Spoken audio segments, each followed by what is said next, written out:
People don't act randomly. They act predictably. Every smile hides a motive. Every silence reveals intent. Every reaction exposes conditioning. The problem? Most people drift through life blind to human behavior, emotionally reactive instead of strategically aware. But not you, not anymore. This audiobook will train your perception, harden your emotional control, and sharpen your influence until you can read people like open books and lead them with quiet power. This is Psychology of Human Behavior and Social Intelligence Mastery, and today your emotional intelligence becomes your weapon. Chapter 1. People are predictable. Learn the patterns. People are not random. They are repetitive. They move in loops, emotional loops, mental loops, behavioral loops. What they call personality is often nothing more than repetition dressed as identity. Look around you. The man who always complains about being unlucky, he's been doing it for 10 years. The friend who keeps choosing the same kind of toxic partner, it's a loop. The employee who stays stuck in the same job, blaming the system, blaming others, never changing. Another loop. People repeat what is familiar, not what is effective. And that is the first rule of human behavior. Familiarity always wins over logic. You see, we are wired for predictability. The human brain hates uncertainty more than it hates pain.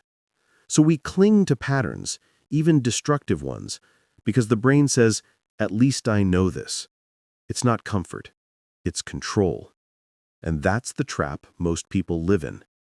You have to learn to see these loops, not emotionally, but strategically.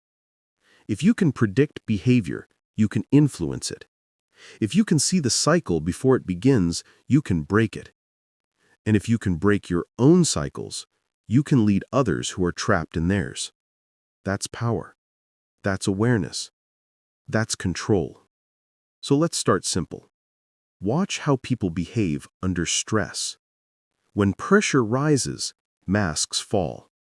The truth of a person always reveals itself in repetition, not in words, but in patterns. They will react the same way they always have. The blamer blames. The avoider hides. The pleaser submits.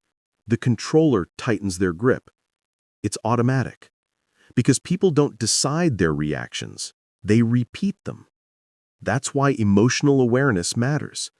Because without it, you're just a collection of habits pretending to be a person. You think you're making choices, but you're only running programs. And here's the hard truth.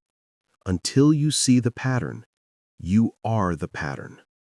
That's the key. Most people don't want to see it because awareness demands responsibility. It's easier to say, that's just how I am, than to say, that's a loop I've been running for years. But you're listening to this because you're done repeating. You're here to understand. You're here to evolve. Let me tell you something powerful. Nothing changes until pattern recognition becomes your superpower. That's how you start winning in relationships, leadership, influence, even self-control. When someone criticizes you and you instantly defend yourself, that's a loop. When you procrastinate right before progress, that's a loop. When you need people to agree before you feel confident, that's a loop. And every loop has a trigger. Your job is to find the trigger before it finds you. This is where awareness becomes your first form of dominance. You can't control what you don't understand.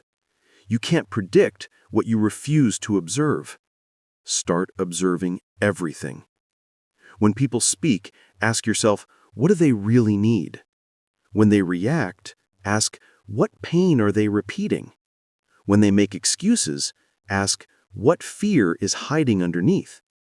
Every human runs on the same emotional engines. Fear of rejection, fear of loss, need for validation, need for control. That's it. Strip away the story, And those 4 drivers explain 90% of behavior. People lie to look safe. They please to feel loved. They argue to feel powerful. They isolate to avoid pain. You see? Predictable. Because psychology is pattern recognition. You don't need to be a therapist. You just need to watch without emotion. Step back and see the loop play out. Don't take it personally. Don't react. Just observe. The moment you observe without reacting, you rise above the loop. You're no longer in the program. You're reading it. That's emotional elevation. That's the birth of intelligence. Now here's the mistake most people make. They think awareness alone is change. It's not. Awareness without correction is self-deception. You can't just know your pattern. You must interrupt it. When you feel the loop begin, pause. Interrupt. Rewrite. You have a choice. You always have a choice. When anger rises, choose calm. When fear whispers, choose movement. When validation tempts you, choose self-approval. That's how you rewire. That's how you break what's been breaking you. And every time you do, you teach your mind, I'm the one in control now. The world will test that control daily. Someone will provoke you. Someone will ignore you. Someone will disappoint you. And your old pattern will whisper, react. But you won't. You'll pause, breathe, and observe. You'll remember, predict the pattern, control the outcome. Let's take this further. Once you learn to see your own patterns, start seeing them in others. Not to judge, but to navigate. Because the highest form of intelligence is behavioral anticipation. When you can see a conflict before it starts, you can redirect it. When you can sense insecurity before it explodes, you can stabilize it. That's real power, not reacting, but directing. Imagine walking into any room and instantly reading the emotional temperature. You know who's seeking approval. You know who's masking insecurity with arrogance. You know who's pretending to lead but actually fears rejection. You don't need them to tell you who they are. Their patterns already did. That's mastery. That's emotional X-ray vision. But remember, this isn't about superiority. It's about understanding. You're not above people. You're simply aware of what they can't see yet. And that awareness makes you responsible. Because when you understand human behavior, you have 2 choices: manipulate or elevate. Choose elevation. Always. Use awareness to lead, not to control. Use prediction to guide, not to dominate. That's what true social intelligence is. Influence with integrity. When you read people clearly, you connect deeply. Because understanding removes judgment, and when judgment is gone, influence begins. That's how you build trust, how you lead teams, how you hold relationships. You don't guess, you don't force, you see, and you move accordingly. People are predictable, and that's not an insult. It's liberation. Because if you can predict, you can prepare. If you can see the pattern, you can shape the outcome. You're no longer a victim of emotion. You're the architect of behavior. This is where emotional intelligence begins. Awareness, observation, anticipation. Not emotion, but perception. Not reaction, but direction. That's the foundation of mastery.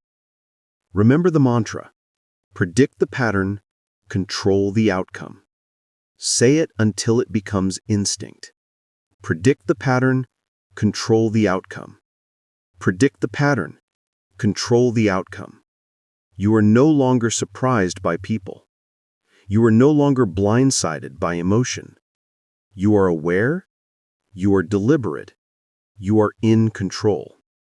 You've just taken the first step towards mastering human behavior. You've learned that nothing people do is random, only repeated. Now it's time to take that awareness deeper, because awareness without control is only half the power. You've learned to see the pattern. Now you'll learn to command it. Chapter 2. Emotion rules the world. Control it or be controlled. Emotion runs the world. Not logic, not reason, not facts. Emotion.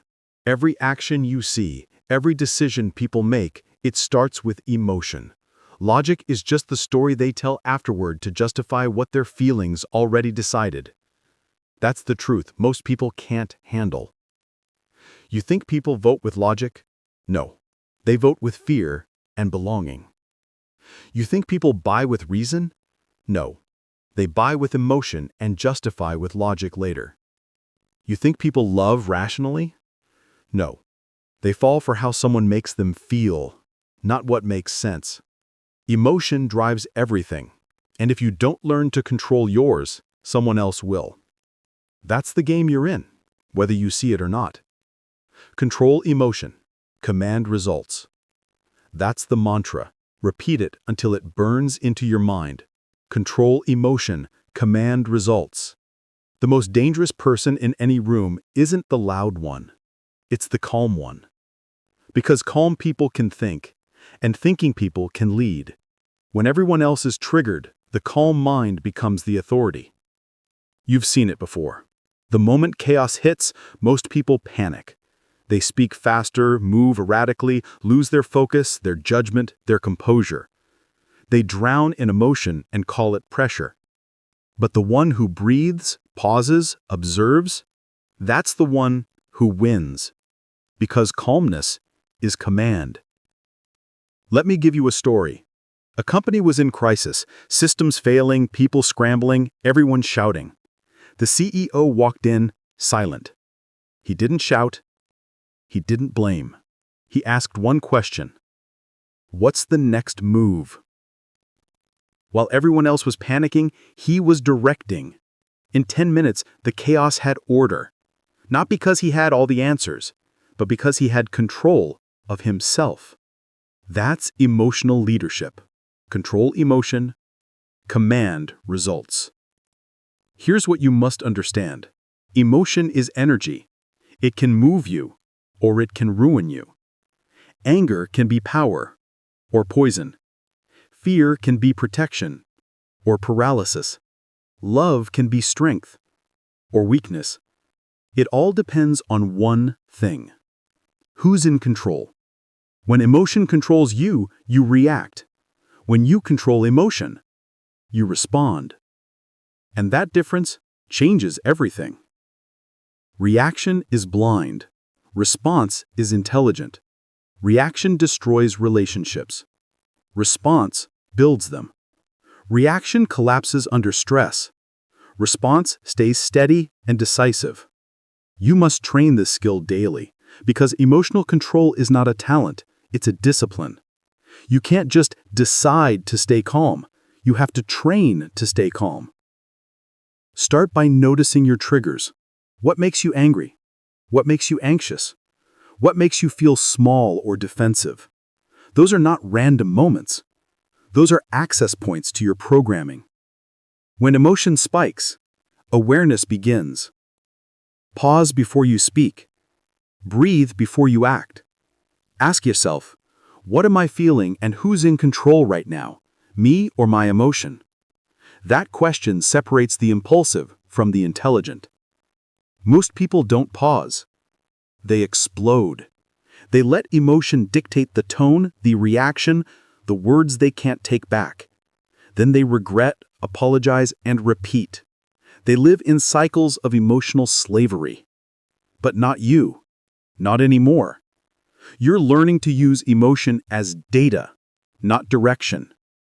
When you feel anger, don't lash out. Analyze. When you feel fear, don't freeze. Observe. When you feel overwhelmed, don't escape. Center. That's mastery.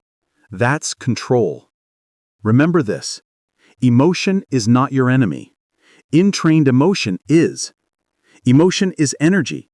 It only becomes chaos when you let it drive without direction. That's why the calmest people in the world are not emotionless. They are emotionally trained. They don't suppress emotion. They channel it. Think of elite athletes. Think of soldiers in battle. Think of surgeons in crisis. They feel fear, but they don't obey it. They feel stress, but they don't let it distort judgment. They use emotion as focus fuel, not as fire to burn themselves down. That's what you must do. You don't kill emotion. You command it. You ride the energy without letting it control the steering wheel. Control emotion. Command results. Say it again. Control emotion. Command results. Because in the real world, emotional instability is a liability. The unstable are easily manipulated. They react to every tone, every comment, every trigger. Their power leaks with every outburst. They think they're expressing themselves, but they're only exposing their lack of control. But the calm are unreadable. You can't manipulate someone who doesn't react. You can't dominate someone who doesn't rise to bait. You can't intimidate someone who stays grounded when you try to provoke them. That's what makes calmness command. It's not weakness, it's weaponized composure. You don't need to raise your voice when your presence already controls the room.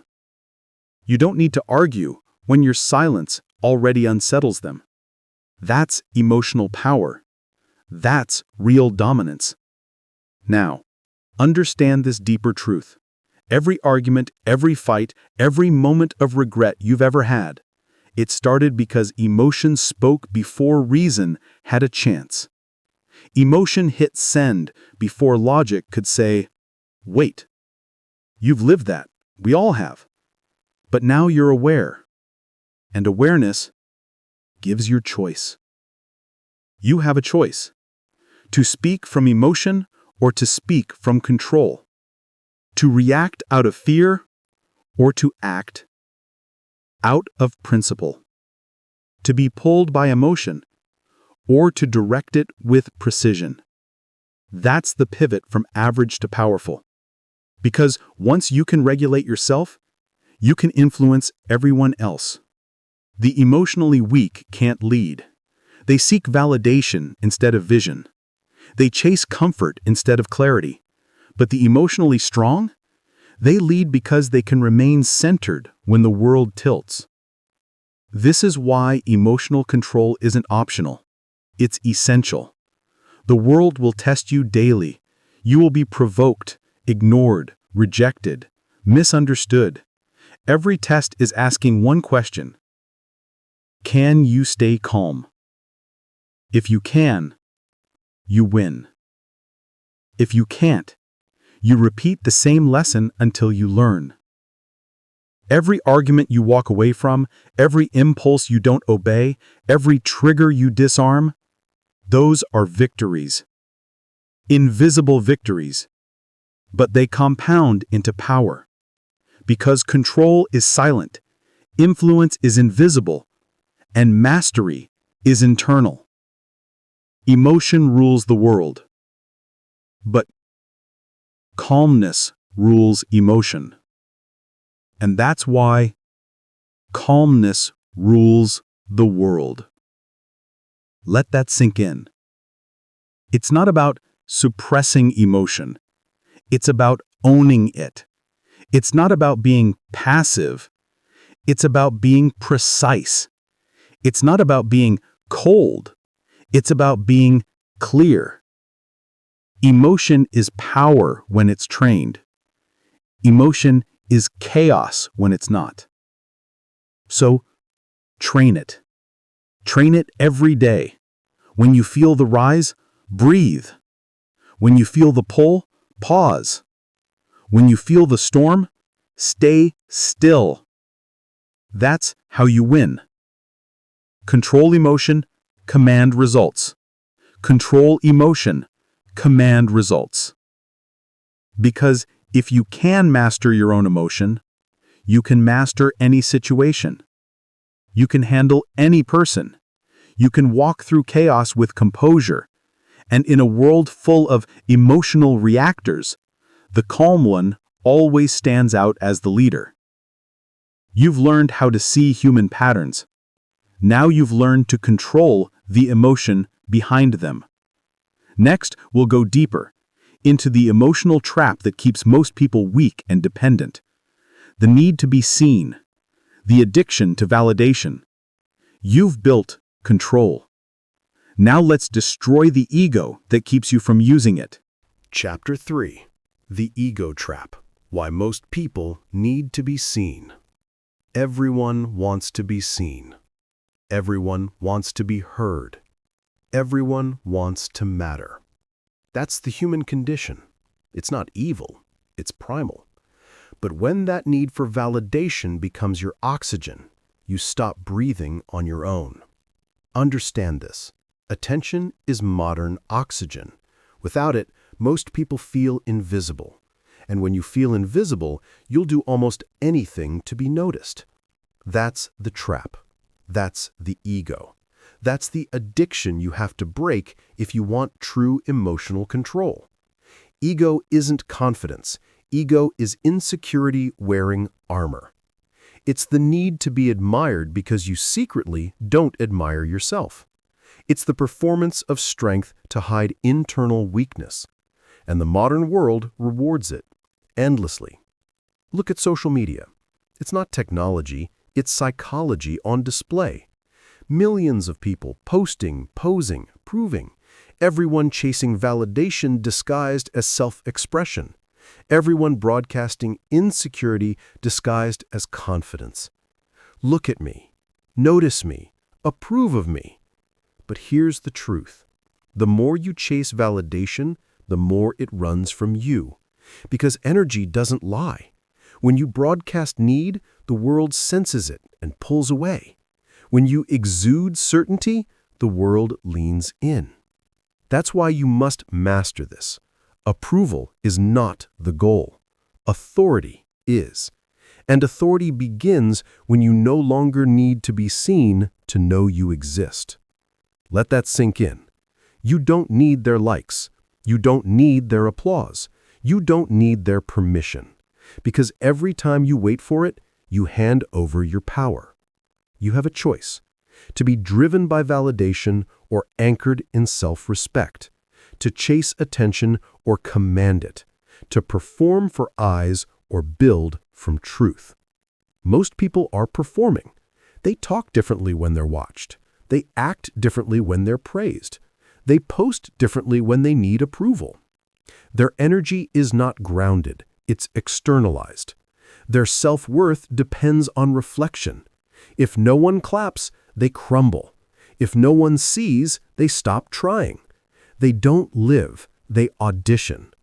That's the ego trap. You see it everywhere, in business, in relationships, in leadership. The CEO who makes decisions to look powerful, not to create progress. The friend who overshares every win online to prove worth. The person who can't enjoy peace unless someone else is watching. They think they're building success, but they're just feeding ego. And ego is an endless hunger. It's never satisfied. Because no amount of attention fills the void that self-respect was meant to occupy. You can't out-validate insecurity. You can only outgrow it. Here's the key. Validation addiction dies when self-awareness grows. When you can say, I see myself, I approve of myself, I trust myself. That's when external approval becomes irrelevant. You don't need the world to see your greatness when you already feel it in silence. You don't need applause when your results speak for you. You don't need an audience when you've mastered your internal dialogue. Stop seeking permission to exist. Stop auditioning for acceptance. Stop trading authenticity for approval. You don't owe the world your performance, you owe it your presence. And presence doesn't need proof. Understand this. The people you admire most, the ones who seem magnetic, grounded, untouchable, they're not chasing validation. They're indifferent to it. That's what makes them powerful. The moment you stop seeking approval, you become the one everyone seeks approval from, because power reverses when attachment ends. You see, ego screams, but mastery whispers. Ego demands attention, but authority earns it. Ego wants to be seen, but power wants to be felt. When you drop the need to be impressive, you become impactful. When you stop performing, you start influencing. Because real confidence doesn't need confirmation, it creates it. Let's break it down further. The ego trap is built on 3 lies. Lie number 1, if people like me, I'll feel enough. Lie number 2, if I'm seen, I'll be respected. Lie number 3, if I'm loud, I'll be remembered. All false. The truth is, you're liked when you don't need to be. You're respected when you don't demand it. You're remembered when you live authentically, not perform artificially. So how do you escape the trap? You do the opposite of what ego demands. When ego says, post more, you build more. When ego says, explain yourself, you stay silent. When ego says, show them, you let your results speak.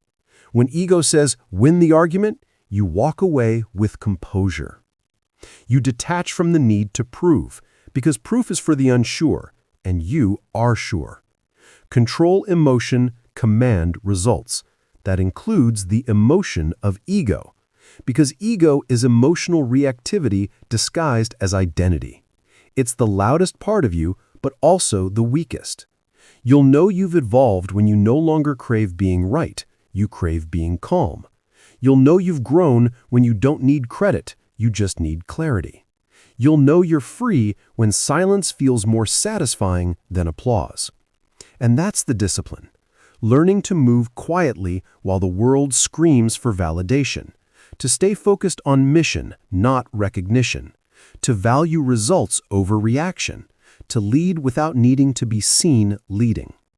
Quiet confidence is terrifying to the insecure because it can't be manipulated, it can't be shamed, it can't be controlled. That's why emotional control and ego detachment are twin forces. One protects your focus, the other protects your freedom. Without both, you'll always be reactive. You'll always be performing for people that don't matter. So here's your challenge. For 1 week, seek no validation. Don't post for likes, don't argue for approval, don't explain your silence. Do your work, stay composed, stay intentional. Watch what happens. You'll feel withdrawal because validation is a drug. Then you'll feel power because you're breaking dependency. Then you'll feel peace because you finally own your energy. And that peace, that's what they'll notice. That's what makes you magnetic. That's what makes people drawn to you without you chasing them. It's ironic, the less you try to be seen, the more visible you become. Because energy speaks louder than noise. Groundedness is rare, composure is currency. Everyone else is chasing eyes. You'll be commanding attention, not through noise, but through presence. Not through ego, but through essence. So remember this. You don't need to be seen to matter. You don't need to be approved to lead. You don't need to be praised to perform.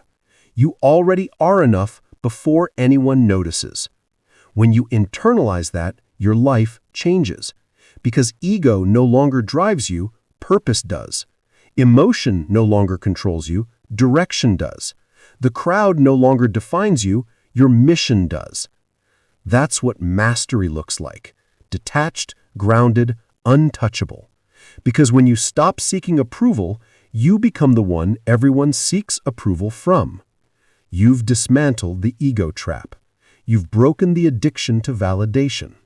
Now it's time to go deeper, beyond perception, into intuition. You've learned to master visibility.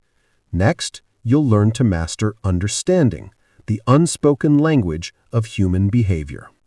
Chapter 4. Read the unspoken language. 80% of communication is silent. Let that sink in. 80%. The truth is never in the words. It's in the pauses between them. It's in the tone. It's in the posture. It's in the look that lasts a second too long.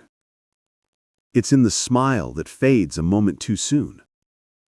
Words lie. Energy doesn't.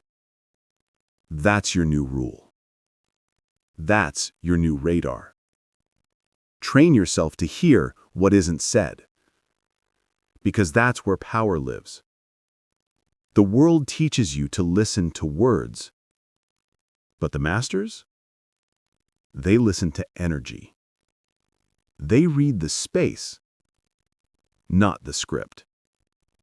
They watch the body, not the mouth. Because every gesture, every blink, every shift in tone, it's all data.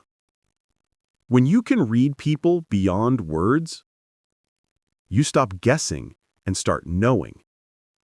You stop reacting and start responding. You stop being manipulated and start influencing.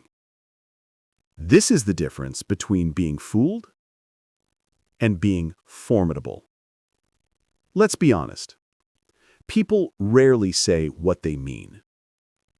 They say what's safe. They say what's socially acceptable. They say what makes them look strong, calm, or composed. But their bodies always betray them. Micro-expressions, those fleeting, half-second flashes of real emotion, reveal everything. A clenched jaw during agreement means resistance. A shallow breath before answering means anxiety. A fake smile that doesn't reach the eyes means withdrawal. They can control words. They can't control truth. Words lie. Energy doesn't. Say it again. Because this truth will change how you see the world.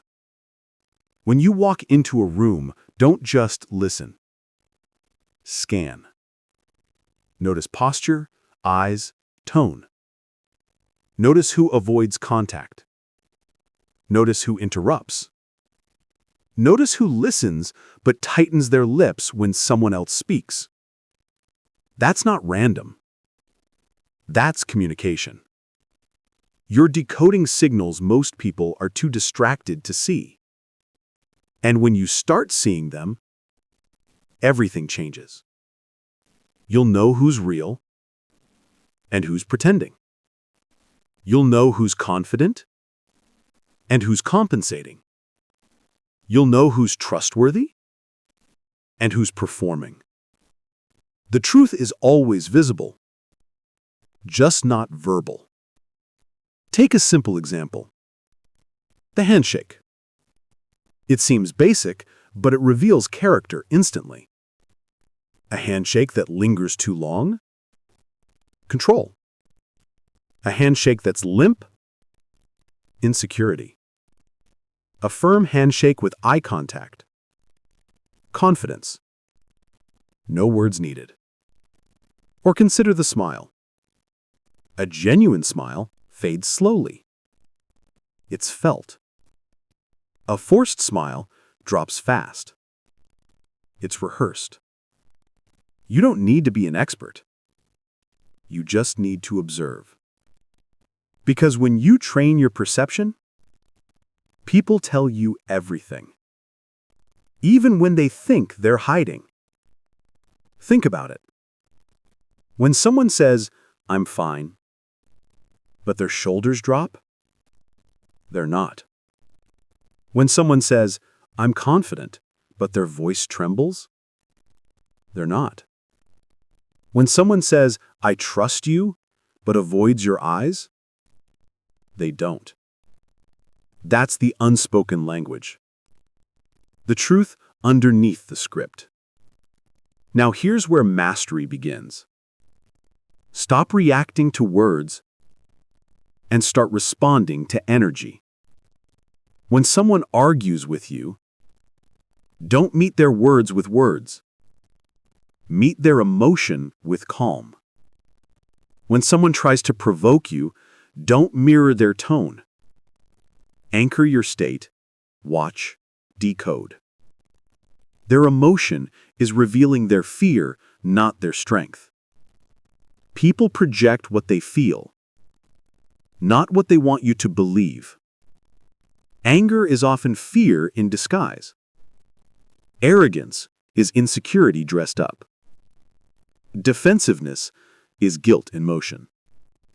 And when you can see that, truly see that, you stop taking things personally. You stop being reactive. You start leading. Words lie. Energy doesn't. Repeat that until it becomes instinct. Because your emotional radar is your greatest social weapon.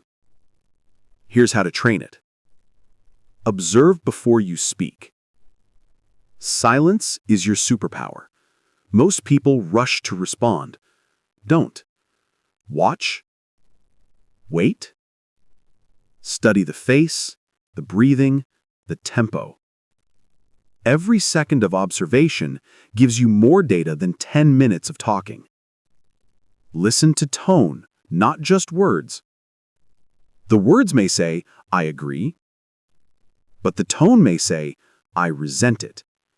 The words may say, "I'm confident," but the tone may whisper, "I'm terrified." People reveal what they fear through tone more than through content.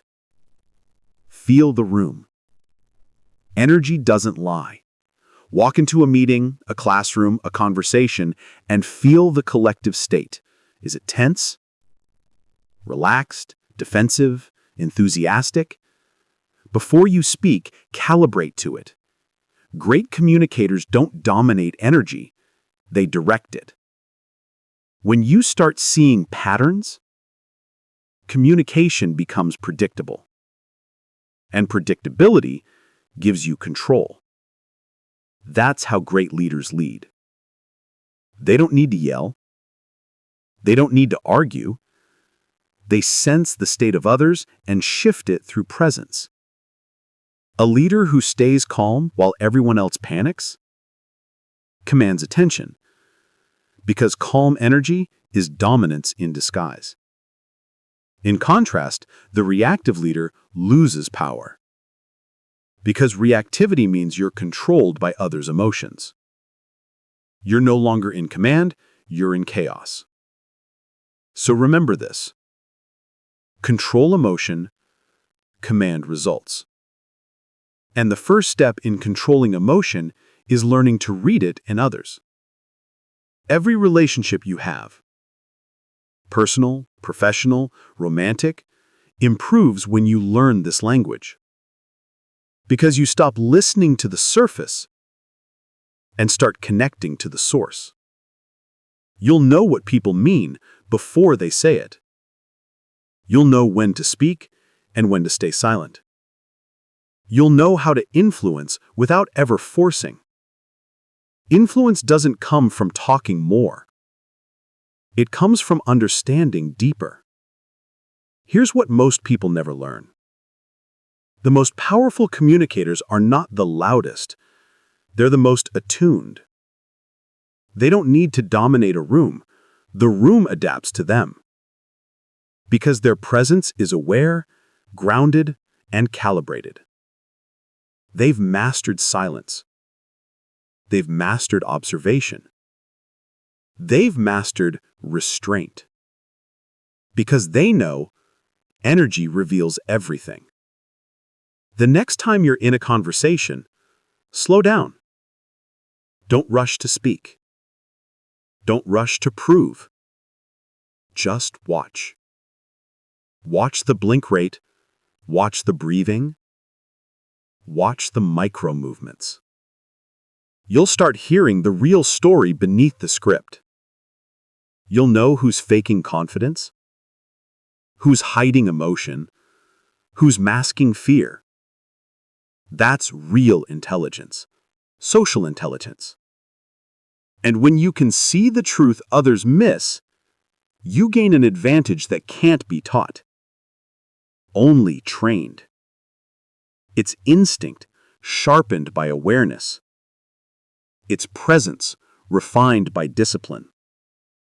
Words lie. Energy doesn't. Keep repeating it until your instincts sharpen like a blade.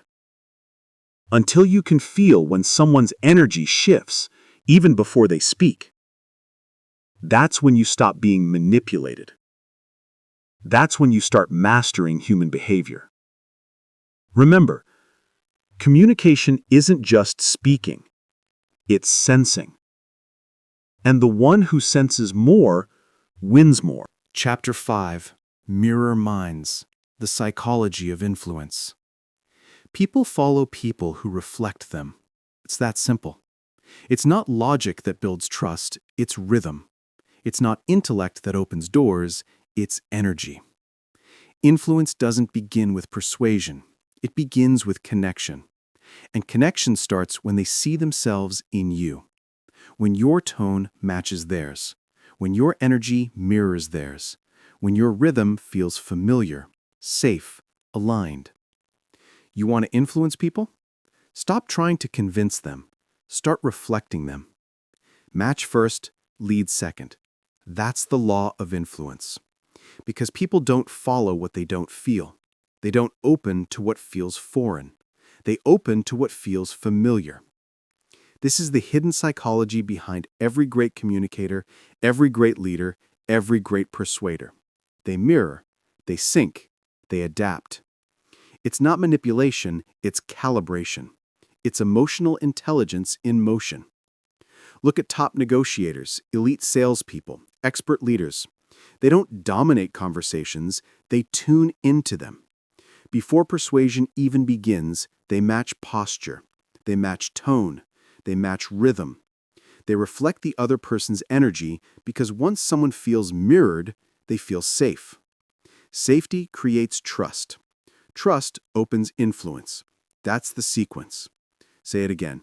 Match first, lead second. You can't lead someone you don't connect with. You can't change someone you don't understand. You can't influence someone who feels unseen. So the first step isn't to talk, it's to tune. Mirror their tempo, mirror their tone, mirror their tension. If they speak fast, speed up slightly. If they speak slow, slow down. If they lean forward, lean forward. If they cross their arms, mirror the frame subtly. You're saying, I'm like you. You can trust me. And their subconscious accepts it before their logic even catches up. That's the beauty of human psychology. We trust similarity before reason. We align with what feels like us. Every great influencer knows this truth. Influence is rhythm before logic, energy before argument, vibe before vocabulary. You could have the best idea in the world, but if your energy repels, no one hears it. You could have the perfect plan, but if your rhythm clashes, no one follows it. Influence isn't about forcing your way in, it's about matching your way in. Then, once alignment is built, you lead the rhythm. That's when you transition from mirror to magnet, from follower to guide, from observer to commander. Think of a dance. At first, you follow their tempo. You feel their rhythm, their movements, their flow. Then, slowly, subtly, you take the lead. They don't even notice the shift because it feels natural. That's what great influencers do. They create sync, then they shift direction. And people follow because it feels like their own decision. That's power. Match first, lead second. Let's bring this down to real life. When a leader walks into a crisis meeting and mirrors the team's energy, calm when they're calm, composed when they're tense, the team instantly feels understood. Once they feel understood, the leader can redirect the emotion. That's influence. When a top salesman meets a hesitant client, they don't start selling, they start syncing. They match the client's pace, posture, and tone until trust forms. Then they begin to guide the energy, not push it. And when a great speaker steps on stage, they don't impose their energy right away. They read the room. They adjust to its rhythm. Once the audience feels mirrored, the speaker lifts them, leading them higher, one emotion at a time. That's rhythm before logic. People follow energy that feels familiar, even when it leads somewhere new. You don't convince people with force. You align, then redirect. That's emotional Aikido, using the other person's energy, not fighting it. But here's where most fail. They skip the first part. They want to lead before they've matched. They want to dominate before they've connected. And that never works. Because influence without empathy is control. And control never lasts.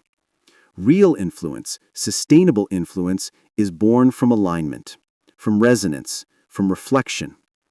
You're not pretending to be them, you're entering their world long enough to guide them into yours. That's what leaders do. That's what mentors do. That's what emotionally intelligent communicators do. They read the room, they mirror the mood, then they raise the standard. Match first, lead second. Let that rhythm become your instinct. When you meet resistance, don't fight it, match it. When someone is angry, match their intensity but not their emotion. Lower your tone, slow your pace, ground your energy, and watch how the room shifts. People calm down when they feel understood. They open up when they feel seen, and they listen when they feel safe. Influence isn't about dominating minds. It's about harmonizing energy. Because people don't follow control, they follow connection. So what does this mean for you in daily life? It means you start every interaction by scanning for rhythm. How are they breathing? How are they pacing? What's their tone, their stance, their flow? Once you know it, mirror it. Not mechanically, but mindfully. That moment of reflection builds unconscious rapport. And rapport opens the door to direction. Match first, lead second. Remember this mantra every time you speak, sell, lead, negotiate, or connect. Because this principle applies everywhere, from boardrooms to relationships, from leadership to influence. You don't overpower people into trust. You earn it through alignment. Mirror minds move together. They trust each other faster. They cooperate more deeply. They follow more willingly. Because the mind says, I know you. And the body says, you feel like me. That's the secret. That's the psychology of influence. Match their world, then raise it. Reflect their state, then refine it. Start where they are, then lead where you want them to go. That's emotional intelligence in practice. That's human behavior mastery. So the next time you want to influence, don't start by trying to convince. Start by connecting. Don't rush to lead, earn the rhythm first. Because rhythm is rapport, and rapport is power. When people feel you understand them, they'll follow you anywhere. And that's when the shift happens. You're no longer just mirroring them, they're mirroring you. That's the turning point. That's real influence. That's leadership through alignment. Match first, lead second. Influence is rhythm before logic. Now you understand how connection creates command. Next we go deeper, from influence to perception. Because reading people and reflecting them means nothing unless you can interpret what drives them. Chapter 6. The Power Game. How Dominance and Submission Shape Every Interaction. Every social setting hides a power dynamic. Always. Whether you see it or not, it's there. Someone is leading. Someone is following. Someone is setting the tone. Someone is adapting to it. It doesn't matter if it's a boardroom, a dinner table, a negotiation, or a first date, power is always at play. It's the invisible current running beneath every word, every gesture, every pause. And here's the truth. Power is not aggression. Power is control. Quiet control. Calm control. Confident control. Because loud is not powerful. Loud is insecure. Aggression doesn't signal dominance, it reveals instability. Real power doesn't need to announce itself. It doesn't need to shout. It simply is. The room adjusts to it. The energy bends toward it. People feel it before they understand it. That's the essence of the power game. It's not about domination, it's about direction. You don't have to crush people to control the room. You have to center yourself so completely that others orbit your presence. Let's get this straight. In every interaction, there is a subtle test of control. Who speaks first? Who interrupts? Who breaks eye contact? Who sets the pace? These are not random behaviors, they are signals of hierarchy. When two people talk, one inevitably calibrates to the other. One adjusts tone. One adjusts energy. One leads. One follows. You can read this within seconds if you know what to look for. Power is not aggression. Power is control. Say it again. Make it a mantra. You don't gain power by overpowering others. You gain it by mastering yourself. Control your breath. Control your tone. Control your reactions. That's the foundation. Because the person who can stay calm under pressure wins the frame. Think about it. When chaos hits, who do people look to? The loudest voice? No. The calmest presence. The one who's steady while everyone else spirals. That's why quiet authority beats loud insecurity every time. Let's break this down into signals, because power isn't spoken, it's shown. 1. Space. Power controls space. It doesn't shrink, it doesn't rush. It claims its environment, calmly, naturally, confidently. Notice who takes up more room, not physically, but energetically. Do they lean back comfortably? Do they enter a room with composure, not haste? That's power. Weakness fidgets. Power settles. When you enter a room, don't rush to belong. Pause. Breathe. Let the space adjust to you. 2. Eye contact. Power maintains gaze, not with intensity, but with ease. The insecure stare too long or look away too soon. The powerful simply hold steady. It's not a contest, it's presence. When you look at someone, stay relaxed. Don't flinch. Don't rush. Don't dart. That steady eye contact says, I'm here. I'm unshaken. 3. Tone. Power isn't loud. It's low. It's measured. It's deliberate. Your tone tells people whether to follow you or to challenge you. When your voice carries calm conviction, you don't need volume. The loud speak to be heard. The powerful speak to be felt. Power is not aggression. Power is control. 4. Timing. Power never rushes. It controls tempo. The dominant one in a conversation isn't the one who talks most. It's the one who decides when things move. They pause when they want to. They speak when they're ready. They let silence work for them, not against them. Because silence is power, and those who are comfortable in silence are the ones others can't ignore. When you pause, people lean in. When you rush, people tune out. That's the paradox. The less you push, the more power you project. So understand this. Power doesn't chase. Power attracts.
Chapter 6. The Power Game. How Dominance and Submission Shape Every Interaction. Every social setting hides a power dynamic. Always. Whether you see it or not, it's there. Someone is leading. Someone is following. Someone is setting the tone. Someone is adapting to it.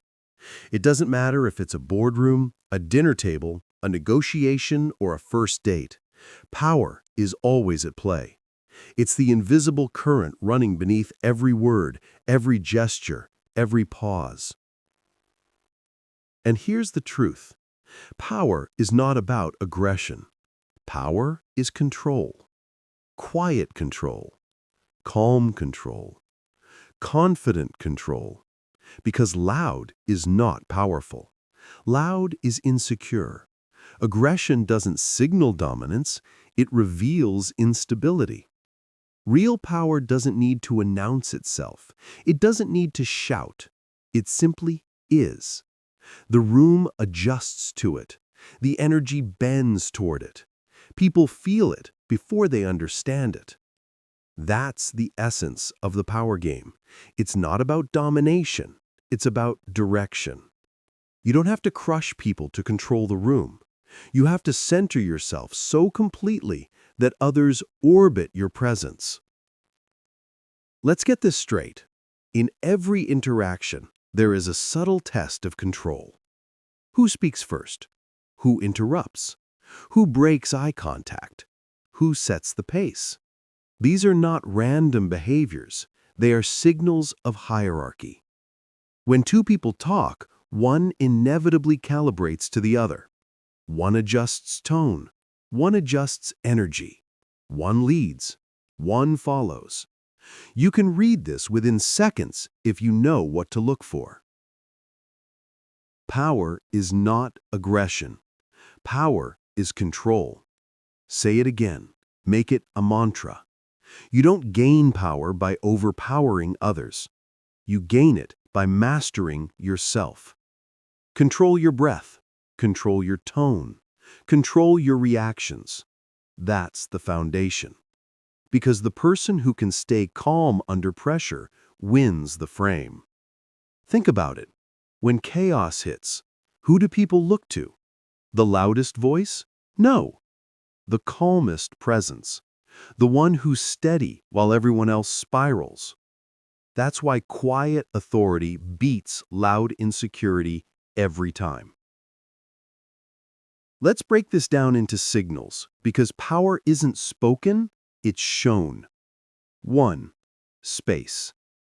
Power controls space. It doesn't shrink. It doesn't rush. It claims its environment, calmly, naturally, confidently. Notice who takes up more. Chapter 7. Emotional Detachment. The Secret to Mental Superiority. Most people think emotional detachment means you don't care. They're wrong. Detachment doesn't mean apathy, it means power. It's the difference between reacting and responding, between chaos and command. Emotional detachment is not coldness, it's clarity. When you're detached, you see the full picture while everyone else is drowning in noise. When you're detached, you act from strength, not impulse. You move with intent, not emotion. You hold the frame while everyone else loses theirs. That's mental superiority. That's the power very few ever master. Look around you. The world runs on emotional reactions. People argue to be right, not to find truth. They post online for validation, not for value. They fall into anger, jealousy, and fear and call it passion. But passion without control is weakness. Emotion without discipline is chaos. And chaos destroys everything it touches. You have a choice. Every single day. You can be ruled by how you feel, or you can rule how you feel. You can let emotions dictate your direction, or you can let discipline dictate your destiny. That's the difference between being ordinary and being exceptional. Detach to dominate. That's the mantra. Say it again. Detach to dominate. Because the one who doesn't flinch controls the room. The one who stays calm when everyone else panics wins. Calm is command. When emotion floods a situation, composure becomes rare, and rarity becomes power. Real leaders know this. In the middle of crisis, when everyone else is shouting, the calm voice becomes the anchor. It's the voice everyone listens to. Why? Because detachment creates certainty, and certainty creates influence. People trust the one who doesn't panic. They follow the one who doesn't react. They respect the one who chooses clarity over chaos. That's what emotional detachment gives you: control of the frame. Let's break this down. When you detach emotionally, 3 things happen. First, you stop internalizing chaos. The noise around you stops defining you. You stop absorbing other people's moods, opinions, and projections. That's the first level of mastery, knowing what belongs to you and what doesn't. Most people can't do this. They think empathy means emotional fusion. It doesn't. Empathy is understanding someone's emotion, not drowning in it. You can understand without absorbing. You can care without collapsing. That's the key. Second, detachment sharpens perception. When you stop reacting emotionally, you start seeing patterns. You notice tone shifts, hidden motives, micro-expressions. You catch what others miss. Why? Because your attention isn't hijacked by your own emotions.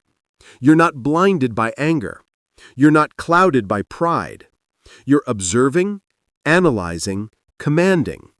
You're operating from clarity.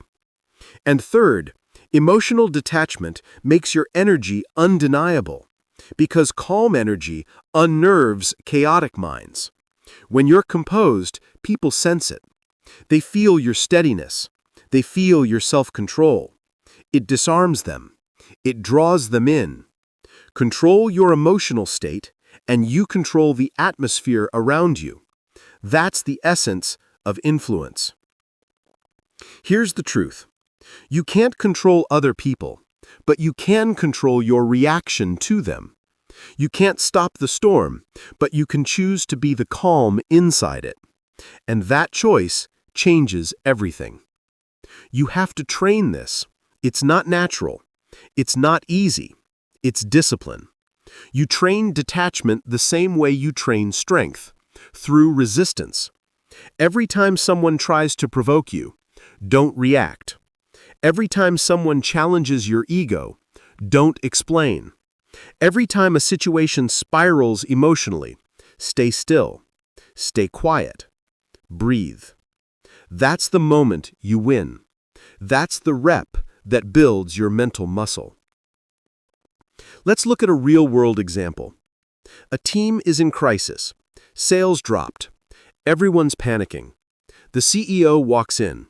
One leader is shouting about blame. Another is flooding the room with excuses. And one person, silent, still, thinking, takes the lead. Not because he yells louder, not because he has all the answers, but because he's the only one not emotionally hijacked. He's calm. He's detached. He's the anchor. Who do you think the team listens to? The loud or the calm? The reactive or the grounded? Calm wins. Every time. Because emotional detachment is not indifference, it's precision. It's not that you don't feel, it's that you don't bow to what you feel. You use emotion as fuel, not as a steering wheel. That's power. That's control. That's mastery. Here's what you must remember. Detachment doesn't mean isolation. It doesn't mean cutting yourself off from the world. It means stepping above the storm so you can see clearly. It means learning to pause before reacting, to observe before speaking, to think before feeling. Emotion drives the masses. Detachment drives the masters. You have to decide which side you're on. Do you want to be like everyone else? Reacting, spiraling, overthinking? Or do you want to rise above it? Centered, aware, untouchable. Every day gives you that choice. Every moment tests your control. Detach from the noise. Detach from the need to be right. Detach from the urge to prove yourself. When you master detachment, your mind becomes a fortress, and no one, not a person, not a crisis, not a comment, can break it. That's mental superiority. That's psychological power. That's the foundation of true leadership. Detached to dominate. That's not just a mantra, it's a way of life. Distance gives you perspective. Perspective gives you power. And power gives you peace. You don't need to win every argument. You don't need to prove your worth. You just need to keep your center. Because when you control your emotions, you control your outcomes. When you master detachment, you master yourself. And when you master yourself, the world bends around your calm. You don't need permission to be unshakable. You don't need approval to be disciplined.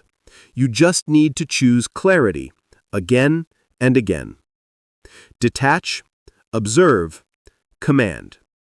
You mastered emotion. Now, it's time to master energy itself. Chapter 8. The Art of Listening.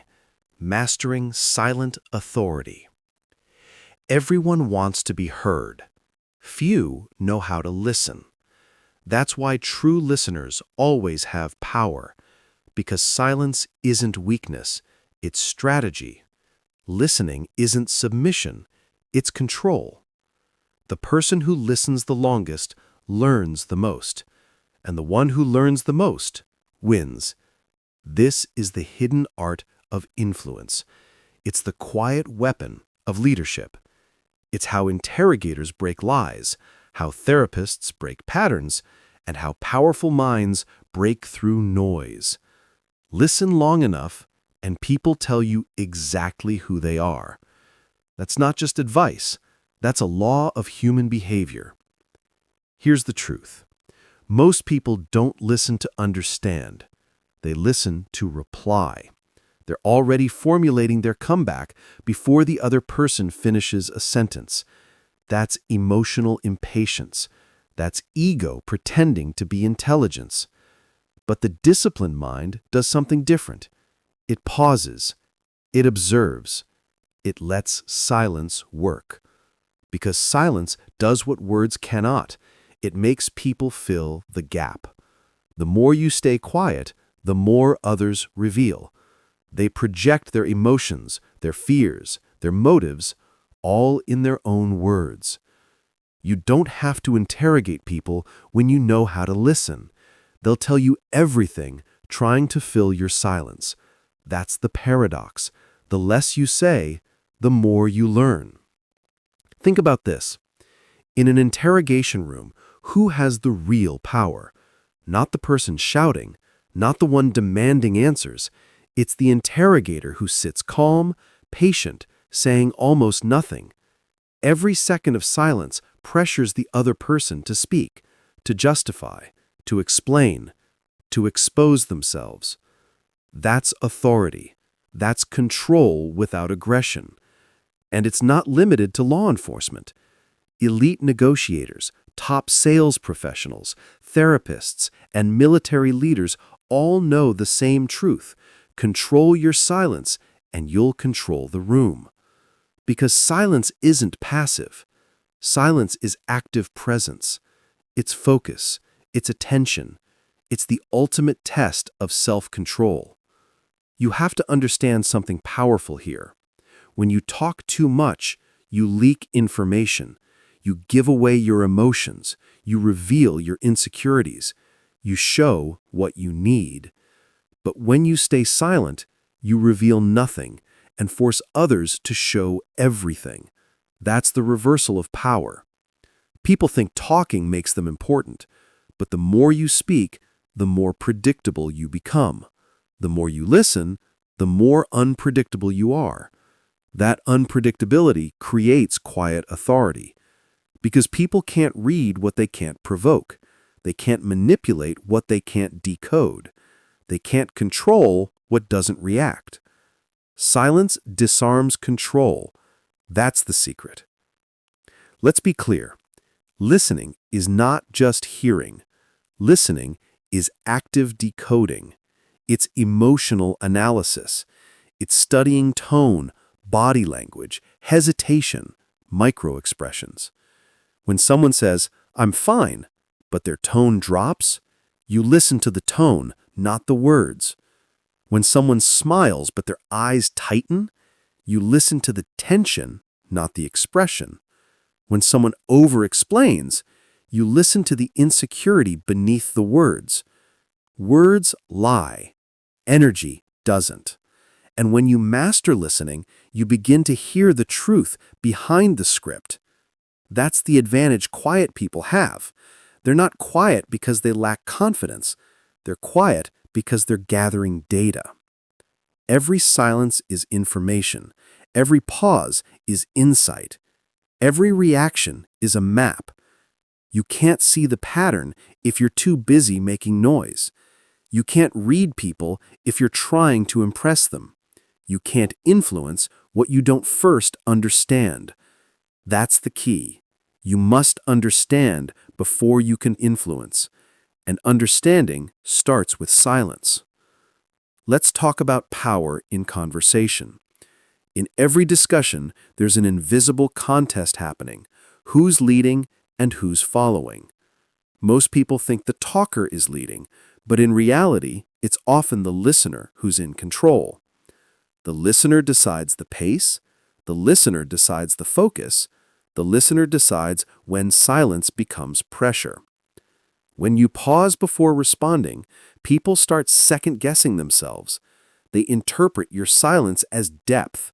They overthink. They project. They talk more, revealing everything you need to know. This is how therapists guide breakthroughs. It's how elite negotiators extract confessions without threats. It's how powerful leaders make others open up willingly. Listening is leadership. Listening is strategy.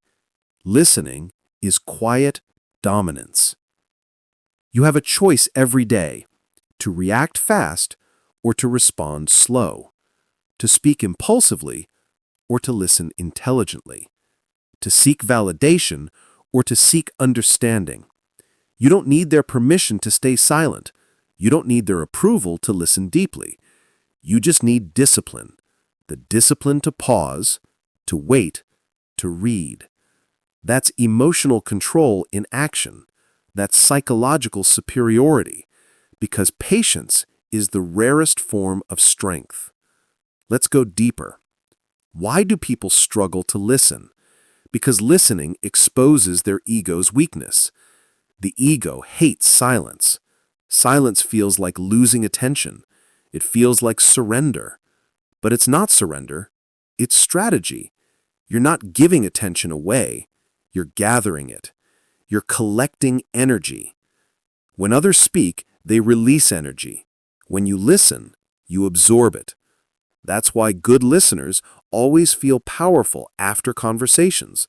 They leave with knowledge, clarity, and energy. The talkers leave drained. You have to decide, do you want to be the one releasing your energy constantly, or the one collecting it quietly?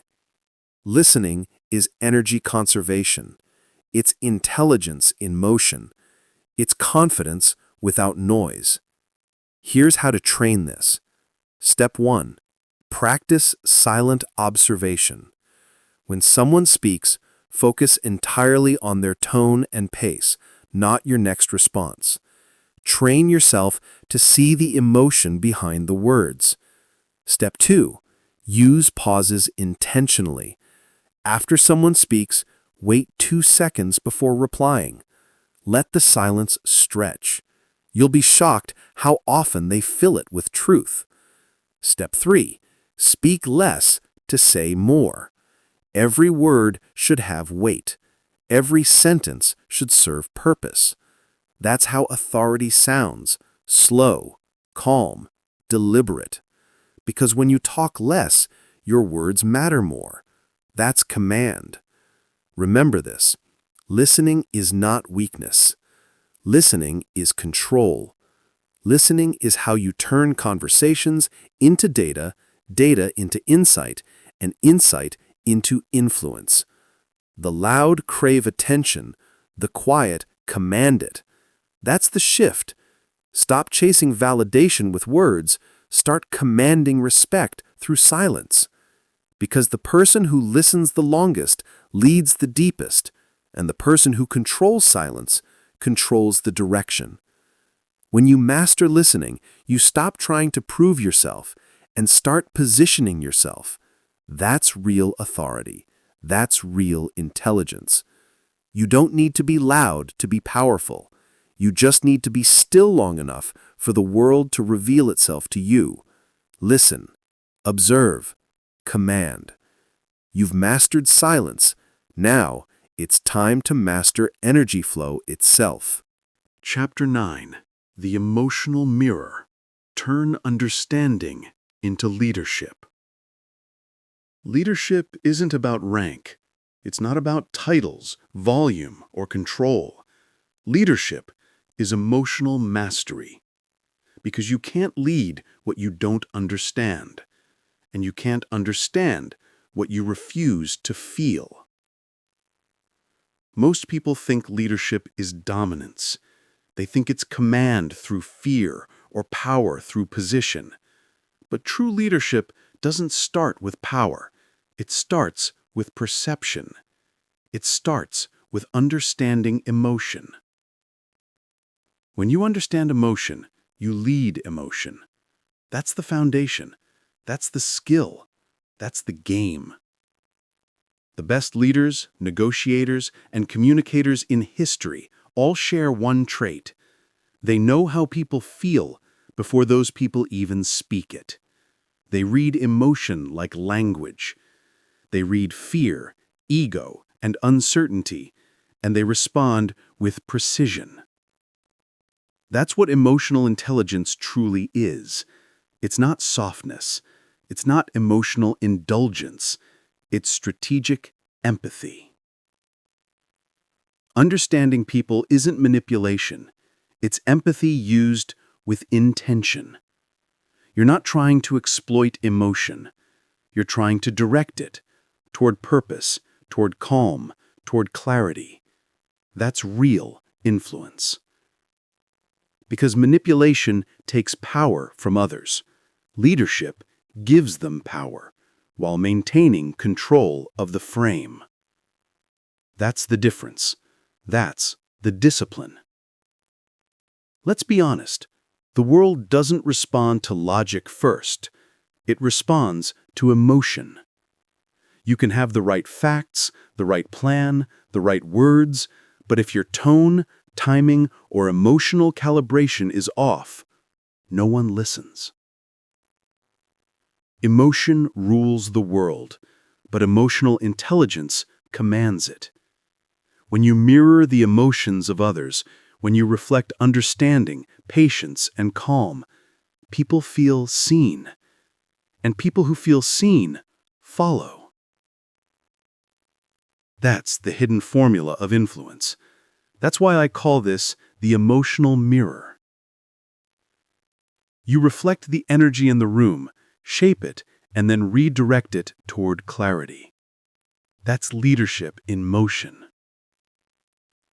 Think about this in real life. Imagine a leader walking into chaos. Everyone's anxious, arguing, blaming. The weak leader tries to shout over the noise.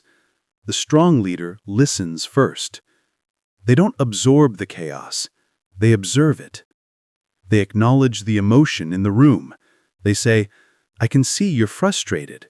Let's figure this out." That's emotional mirroring in action. It disarms tension instantly, because when people feel understood, they stop fighting. It's not about control through fear. It's about control through connection. That's how you lead without forcing. That's how you influence without dominating. That's how you turn understanding into authority. Here's the truth. You can't manage people. You manage emotions. Every business, every team, every family runs on emotional energy. If you can't read it, you'll always be reactive. If you can read it, you can steer it. That's leadership. It's not about being liked. It's about being aligned. It's not about pretending to care. It's about understanding what drives behavior.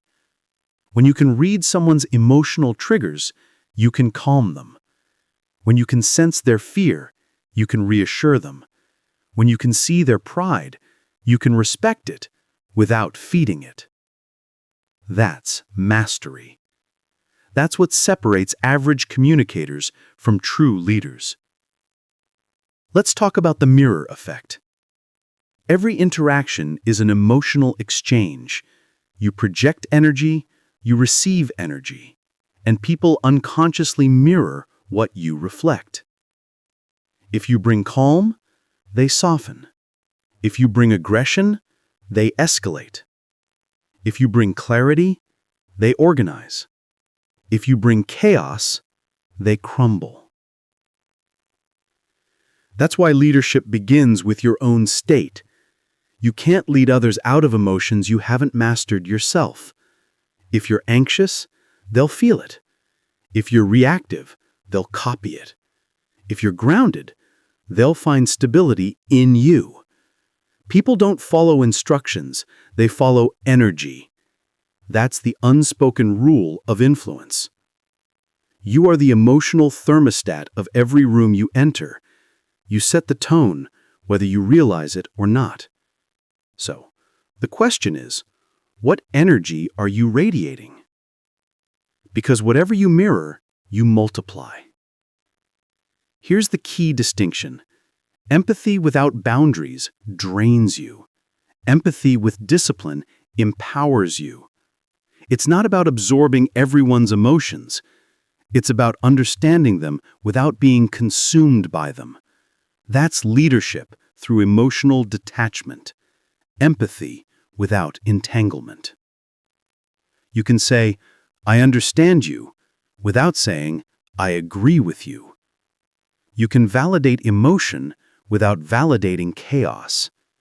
You can stay human without losing control. You don't need their permission to stay calm. You don't need their approval to hold your ground. You just need awareness and discipline. That's the heart of the emotional mirror. Awareness plus discipline equals leadership. Let's make this practical. Here's how to train emotional mirroring in your daily life. Step 1. Observe before reacting. When someone speaks, don't rush to respond. Look for tone, not just words. Ask yourself, what's the real emotion behind this? Anger? Fear? Insecurity? When you identify emotion, you gain control of the frame. Step 2. Match energy, then guide it. Start where they are. If they're frustrated, meet them there emotionally. Then slowly lower your tone, slow your breathing, and lead the pace. They'll follow unconsciously. That's emotional leadership in real time. Step 3. Use calm as currency. In every emotional situation, calm is the rarest commodity. Whoever holds it, holds the power. So be the calm. Be the anchor. Be the mirror that reflects order in the middle of noise. That's how you lead, quietly, consistently, and effectively. Leadership through emotion isn't manipulation, it's mastery. You're not bending others to your will. You're aligning them to their best selves. You're giving people stability when they're lost. You're giving them clarity when they're confused. You're giving them energy when they're drained. That's not control. That's contribution. Because leadership isn't about making others follow. It's about making them want to. And people only follow those who make them feel seen, safe, and understood. That's emotional leadership. That's the emotional mirror. You have a choice. You can react to emotion, or you can read it. You can compete for attention, or you can command it through calm. You can chase control, or you can earn it through understanding. When you understand emotion, you lead emotion. When you lead emotion, you lead people. And when you lead people, you shape the world around you. That's the hierarchy of true power. Understand first. Lead second. Command always. You've now mastered perception. Next, we'll talk about what makes that perception magnetic. Chapter 10. The Mastery Mindset. From Observer to Commander. This is where everything connects. Awareness, control, communication. The three pillars of human dominance. You've learned to see emotion. You've learned to control reaction. You've learned to listen without losing yourself. Now, it's time to fuse it all into one. The Mastery Mindset. Mastery isn't about knowing more. It's about being less controlled by what you already know. It's about integrating awareness into instinct, until calm becomes your default, until control becomes effortless, until command becomes silent. Most people live reactively. Their emotional weather vanes spinning in the direction of every external breeze. Someone criticizes them, they crumble. Someone praises them, they rise. That's not power. That's dependency. You're not free if your peace belongs to someone else's tone. You're not strong if your emotions are rented out to opinions. The mastery mindset flips that script. You become the observer, and then the commander. You see before you speak. You process before you act. You choose before you react. That's the key. Every situation you face in life has two layers: the surface chaos and the underlying pattern. The untrained mind reacts to the chaos. The mastered mind reads the pattern. It's not about emotion, it's about strategy. It's not about appearing calm, it's about being centered. Think about this. When a fire breaks out, who controls the room? Not the one screaming, not the one panicking, but the one scanning exits, delegating action, conserving motion. That's the commander. That's mastery. You have a choice, always, to fall into noise or to rise above it, to mirror panic or project peace. You've learned through these chapters that emotion rules the world. Now, you'll learn to rule the emotion. You see, control isn't suppression, it's selection. You're not burying your emotions, you're choosing the right one for the mission. That's real power. It's not about pretending you don't feel. It's about mastering when you show what you feel. Commanders feel deeply, they just express wisely. When you integrate observation, emotional control, and strategic communication, you become untouchable. People sense it. They feel your steadiness like gravity. They align around you. They respect your restraint, because calm energy translates as power. Think of a chess master. They don't rush the board.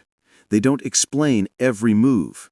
They sit still, observing, predicting, and then acting with precision. That's how you must move in life. Observe, reflect, direct. Repeat that. Observe, reflect, direct. That's your new sequence. Not react, but respond. Not rush, but read. Not explode, but execute.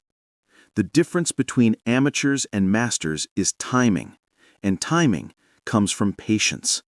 Patience is power in slow motion. You learn to let people reveal themselves.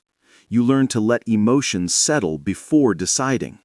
You learn that silence is often the loudest message. And you learn that true confidence doesn't need to prove, it just is. Stop trying to be liked. Start being understood. Stop reacting. Start directing. This is your new operating system. When you're obsessed with being liked, you surrender control. When you focus on being understood, you reclaim it. Because leadership isn't popularity, it's precision. In this world, those who understand themselves lead those who don't. Those who see patterns lead those trapped in reactions. And those who stay composed under pressure redefine what strength looks like. Remember, the world responds to emotional temperature. Whoever controls the temperature controls the room. So while others burn with impulsive emotion, you remain the thermostat, steady, intentional, calm. That's what emotional and psychological mastery looks like in action. Every argument, every negotiation, every relationship, you can apply this. When someone attacks you emotionally, don't take the bait. Observe their energy. Dissect their intent. Most aggression is insecurity in disguise. And when you recognize that, you stop feeding it. You're no longer fighting people. You're guiding them. You're directing energy, not defending ego. That's the transition from participant to commander. The commander doesn't need chaos to prove control. They create calm by their mere presence. That's your new goal, to become a stabilizing force in a chaotic world.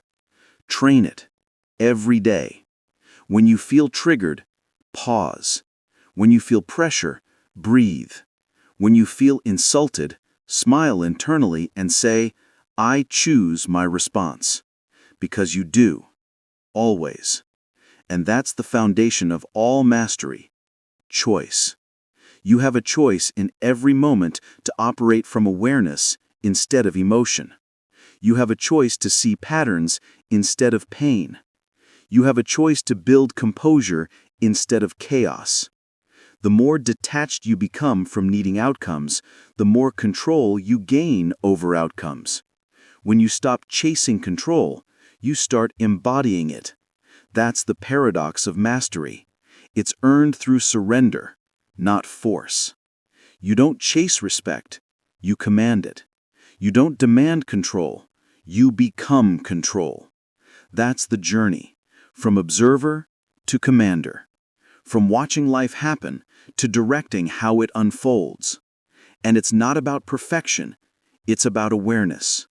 Even the masters lose control sometimes, but they recover faster. They return to center with precision. That's the real win. Resilience over reaction. You're not here to impress. You're here to impact. You're not here to react to the world. You're here to design your place within it. The mastery mindset means operating with calm precision even when chaos surrounds you. It means moving from emotional turbulence to emotional discipline. It means shifting from external validation to internal command. And it means knowing this truth. Power isn't about control over others.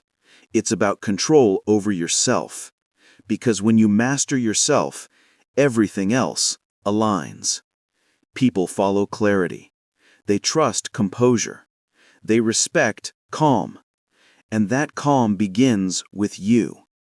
You've learned to read emotion. You've learned to control emotion. You've learned to direct emotion. Now, you command emotion. That's the full circle of mastery. You began this journey as the observer. Now, you walk forward as the commander, the one who sees, the one who understands, the one who directs. You've learned the psychology of human behavior and social intelligence. You've learned to control the first thought, the emotion, the ego, the silence, and the response. You've built power without aggression. Now you hold mental superiority through composure. This is the mindset of mastery. Calm, intentional, unshakable. You've become the quiet storm, the one who doesn't react, the one who directs, and the world will always move in the direction of that kind of power. You've mastered your mind. Now, go command your world. End book. You've now stepped beyond ordinary awareness. You've seen what most people never will, that behavior is predictable, emotion is programmable, and mastery is a choice. You've learned to read patterns, to stay calm when others break, to listen longer, and to lead smarter. This is the true psychology of power. Control yourself, and you'll never be controlled again. From this moment, practice awareness daily. Watch people, not to judge them, but to understand them. Stay calm when chaos rises. Lead with empathy, but never lose command, because the quiet mind leads the loud world. This is your challenge. Don't just understand human behavior. Master it.